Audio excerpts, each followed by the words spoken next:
But what I do want to do is I want to make a connection before I do the poetry. So this is the intellectual sociology lesson. What I want to do is help you to put a connection to what's missing. We know we're from kings and queens, and we get these isolated narratives of kings and queens, and we're supposed to praise it. But there's this really big chunk in history that oftentimes we don't know that timeline. And because we don't know that timeline or that chunk, whoever has dominated during the time of colonialism, they get to write the books, right? So if you got the big guns and you beat everybody up, you get to write the history, right? So a lot of what we are has been omitted. And so you hear a lot of, Yochanan, Dr. Umar, a lot of people, everybody thinks they're black scholars because you go watch a few documentaries. But when you really dig off deep into this, there's a big piece that's missing.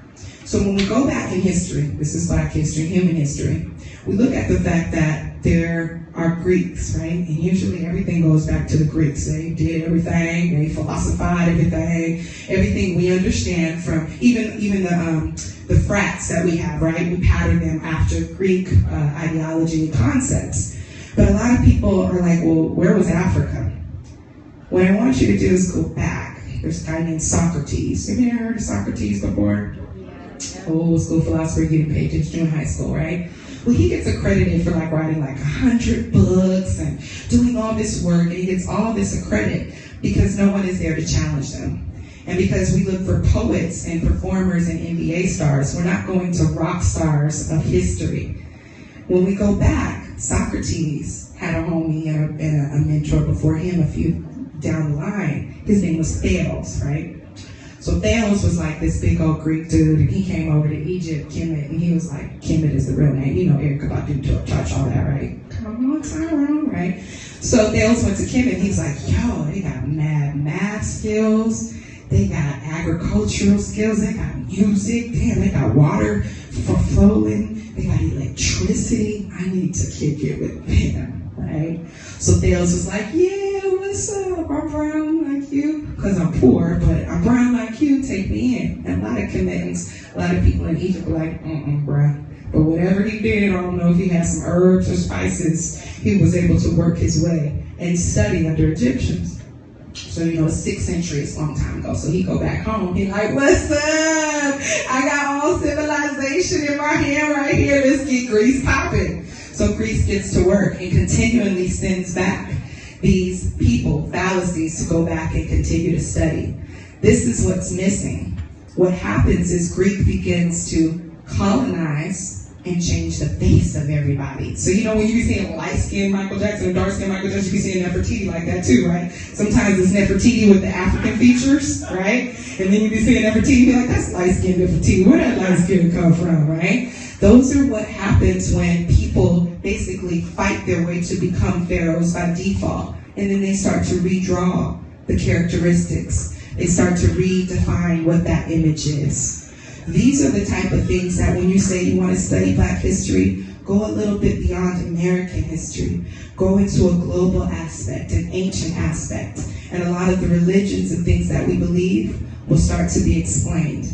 There's a very large chunk missing, and I'm encouraging you to seek it out. That's a part of your healing. If you don't know your history, you can't heal yourself and you can't move forward. So that's your historical tribute in your Black history lesson. Thales was the homie that stole half of Africa and went back to the homies and blew up the spot. He got all the credit. He did an El Vanilla Ice. But we gonna hang him over the balcony and take our shit back though. Or we'll share it. So this is one that everybody likes to shout out. And all you have to do is repeat after me. This is our house. You guys wait there, baby. Right now.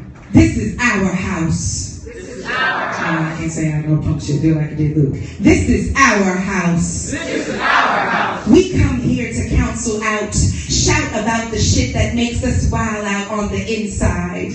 We come here to ooze out the thick lining pus of resentment from dense air we breathe in this house. This is our house. This is our house. We come here to open mic to get a bit of that, sip some of that honey wine and break it down. Get next to you. Ooh, I want to get next to you. This is our house. This is our house. Where we put it in pen our name to defend the right to bear words and verbs and nouns and solutions and problems and freaky talk and politics and love stories and document our lives' journeys. We are here. Our souls are no longer strangers because it's actually easier this way to bear our spirits. This is our house. Our house. We fight the shakes in our bellies and feedbacks and microphones to carry home lighter shoulders, to feel bolder in the face of our fear in the mornings. We share, and where there is more, there is plenty. This is our house. Our house. Where we stay laughing in stitches that mend up the ends that have been torn by the bitterness of daily corruption. We erupt from the center of the core of the earth, through our toes, out of our guts, shooting through an esophagus and flaming the lips hot enough to singe the sun. This is our house. Our house. We rock this mother and father and sister and brother and hater until they feel it twinkle in the last part of their heart where art might surely still blossom. This is our house. This is our house. Where we bond through word on a daily basis, where words are the case and we investigate how much noise we can make, how much noise we can make. What will we do with this noise we make? This is our house. This is our house. Where we get it on like first timers. Where you're a poet, a comet, a griot, a big mouth. Where you're a first timer, a local wonder, an imported treasure. You are the voices of bodies of spirits that live through the spark of a thought. You are the breath of energy that lifts this room, plastered to the walls, leaving love stains of honesty and epiphanies. This is our house. This is our house. Without us, there is silence. A beautiful curse that I still don't prefer. Silence. The monster that has snatched reason from far too many. The silence that has left acid to burn on the tongues of plenty. The silence binding the truths that need extending. For the silence that needed to be here, to ooze out the thick lining pus of resentment, of being hurt in the wrong places. This is our house, where we heal from camaraderie. We give no apologies and accept the noise as it creeps from its brewing place. I am a stroke of poet's paint on a brush that makes up the covers of this canvas. I will cover you in this house as you forever welcome in this house of spoken word.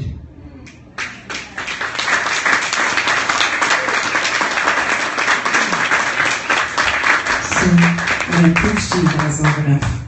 And this is a very simple poem. This is a poem that I read when I was just lost and I felt like all I had were the people that were around me. And it was a lot of poets at that time. So if this works right, ideally the whole room will be standing, not because of an ovation, because you're paying attention. So, like I said, you're a poet, right? So even if you've never been up here, you understand your life's work and purpose is your poetry.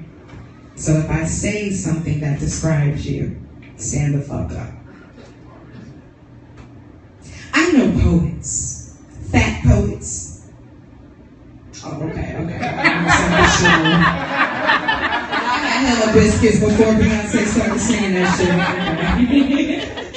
I know poets, fat poets, thin poets, get in where I fit in poets, black poets, white poets, it's gonna be alright poets, hot poets, cold poets, broke poets, old poets, revolutionary bold poets, think they know it all, motherfucking poets, rap poets, slacking poets, can't make it rapping, so they turn to poets, bigger poets, riddle and they think they know it poets, ride me through the night poets, sight by candlelight poets, slamming poets, jamming poets, dressed up for the ground, for the slam poets, down poets, clowning poets, lost and found, now they back again poets.